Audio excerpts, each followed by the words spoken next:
আমাদের বিরোধী দল মাঝে মাঝে এই সংস্কারের কথা বলেন, জুলাই সনদের কথা বলেন। ওনারা শুধু সেই সংস্কারের কথা বলেন যেই সংস্কার ওনাদেরকে ক্ষমতার ভাগ দেবে। ওনারা স্বাস্থ্য খাতে সংস্কার নিয়ে একদিনও আজ পর্যন্ত কথা বলেননি। মাননীয় স্পিকার, 2026-27 অর্থ বছরের বাজেট সম্পর্কিত এই আলোচনায় আমাকে অংশগ্রহণের সুযোগ করে দেওয়ার জন্য আপনাকে ধন্যবাদ। আমরা বাজেট সম্পর্কে দীর্ঘ আলোচনা শুনেছি। আমি বাজেট বিশ্লেষণকে শুধুমাত্র অর্থ এবং সংখ্যার খেলা মনে করি না। একটি বাজেটকে দেখতে হবে তার প্রেক্ষাপট সহ, কোন প্রেক্ষাপটে এই বাজেট তৈরি করা হয়েছে। এবং আমরা সকলেই জানি বিগত 15 বছরের দুঃশাসনে আমাদের অর্থনীতি ভেঙে পড়েছে, আমাদের স্বাস্থ্য ব্যবস্থা ভেঙে পড়েছে, আমাদের শিক্ষা ব্যবস্থা ভেঙে পড়েছে। একটি গণ আন্দোলনের মাধ্যমে, সে ফ্যাসিস্ট সরকারের পতনের পর একটি গণতান্ত্রিক নির্বাচনের মাধ্যমে এই সংসদ নির্বাচিত হয়েছে। তাই এই সংসদের কাছে বাংলাদেশের মানুষের প্রত্যাশা অনেক, এবং সরকারের দায়িত্ব সেই প্রত্যাশা এবং প্রাপ্তির সমন্বয় করা আমাদের সীমিত সম্পদের ভেতর দিয়ে। আমি স্বাস্থ্য খাতে আমাদের বাজেট নিয়ে আমার আলোচনাকে ফোকাস করতে চাই। আমাদের স্বাস্থ্য খাতের যে বাজেট দেয়া হয়েছে, আমার বিরোধী দলীয় সংসদ সদস্যদের বলবো, আপনারা তর্ক করার জন্য নয় কিংবা সমালোচনার জন্য নয়, আসুন আলোচনার জন্য আমরা কথা বলি এবং বোঝার চেষ্টা করি আমাদের দৃষ্টিভঙ্গিগুলো। আমি মনে করি আমাদের এই স্বাস্থ্য বাজেট যে লক্ষ্য নিয়ে তৈরি করা হয়েছে, সেই লক্ষ্যটি হচ্ছে আমরা এই ভেঙে পড়া স্বাস্থ্য ব্যবস্থাকে ঢেলে সাজাতে চাই, একটি সমন্বিত স্বাস্থ্য ব্যবস্থা তৈরি করতে চাই, যেখানে ধনী গরিব নির্বিশেষে বিনামূল্যে সহজলভ্য চিকিৎসা পাবেন। অর্থাৎ একটি অ্যাক্সেসেবল, অ্যাফোর্ডেবল এবং ইনক্লুসিভ হেলথ সিস্টেম করার জন্যই এই বাজেট তৈরি করা হয়েছে। স্বাস্থ্য খাতে বাজেট প্রায় দ্বিগুণ হয়েছে। বিগত বছরে 35,000 কোটি টাকা থেকে এবার 69,000 কোটি টাকা স্বাস্থ্য খাতে বরাদ্দ করেছে আমাদের সরকার। এই বিশাল বিনিয়োগের প্রধান কারণটা কি? স্বাস্থ্য খাতে বিনিয়োগ শুধুমাত্র হাসপাতাল তৈরি নয় কিংবা জনগণের স্বাস্থ্যের সাময়িক উন্নতি নয়। স্বাস্থ্য খাতে বিনিয়োগ পুরো জনগোষ্ঠীর গড় আয়ু বৃদ্ধি করে, মানুষকে সুস্থভাবে বাঁচতে দেয়। স্বাস্থ্য খাতে বিনিয়োগ দারিদ্র্য নিরসন করে, মানুষকে সুস্থ এবং প্রোডাক্টিভ রাখে। স্বাস্থ্য খাতে বিনিয়োগ আমাদের ওয়েলবিং এবং হ্যাপিনেস তৈরি করে। স্বাস্থ্য খাতে বিনিয়োগ আমাদের সমাজে বৈষম্য দূর করে সম্প্রীতির সমাজ তৈরিতে সৃষ্টি করে। মাননীয় স্পিকার, বাংলাদেশের স্বাস্থ্য খাতে যে বড় চ্যালেঞ্জগুলো আমরা এই সময় দেখতে পাচ্ছি, আমাদের যে সর্বাত্মকভাবে যে মৃত্যু হয় মানুষের, তার শতকরা 71% বাংলাদেশে নন কমিউনিকেবল ডিজিজ বা অসংক্রামক ব্যাধির কারণে হচ্ছে।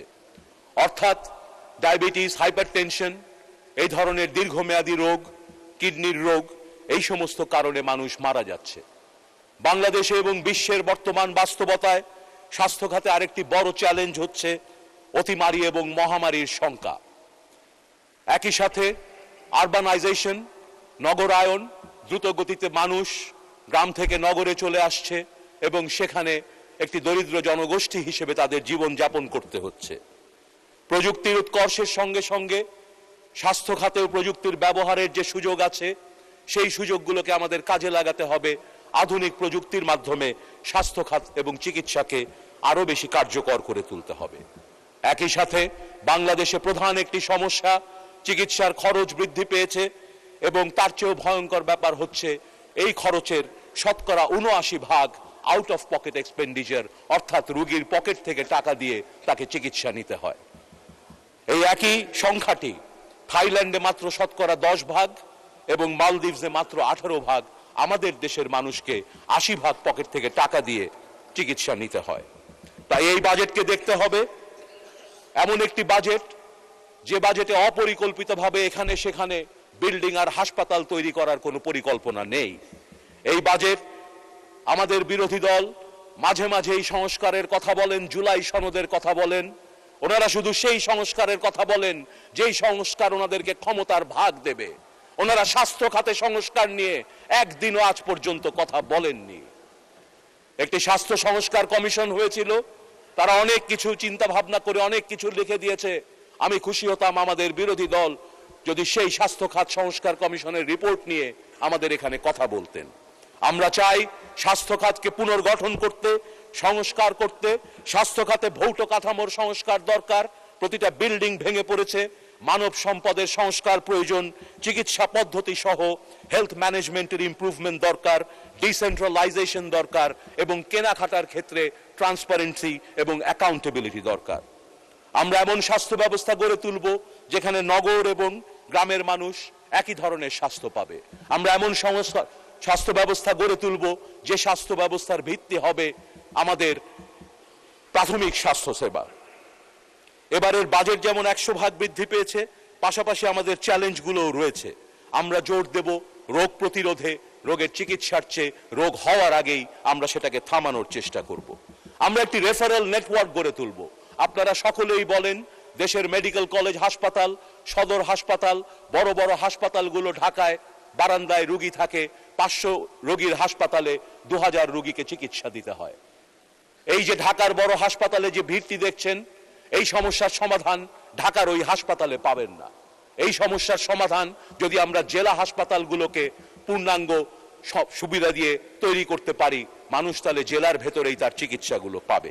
আমরা সেই ধরনের পরিকল্পনাই করছি। আমার বিরোধী দলের মাননীয় সংসদ সদস্যদের বলতে চাই, আপনারা সংখ্যার দিকে না তাকিয়ে একবার ভাবুন এই বাজেটটি কার জন্য। আপনার যে ভাইটি হার্টের অপারেশনের অপেক্ষায় বসে আছে, মৃত্যুর মুখোমুখি হয়ে, এই বাজেট আপনার সেই ভাইয়ের প্রাণ রক্ষার বাজেট।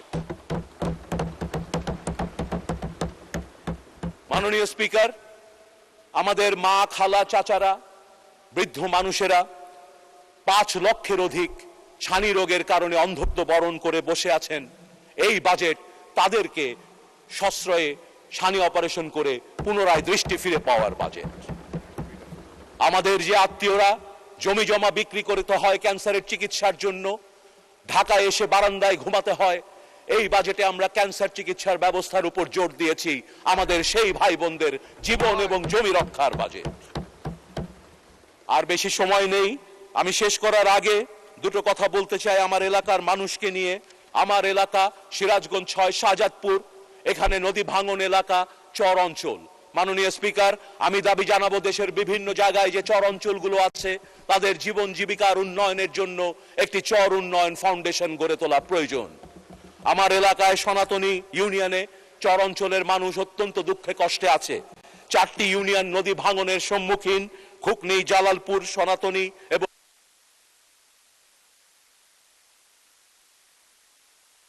ধন্যবাদ মাননীয় প্রতিমন্ত্রী।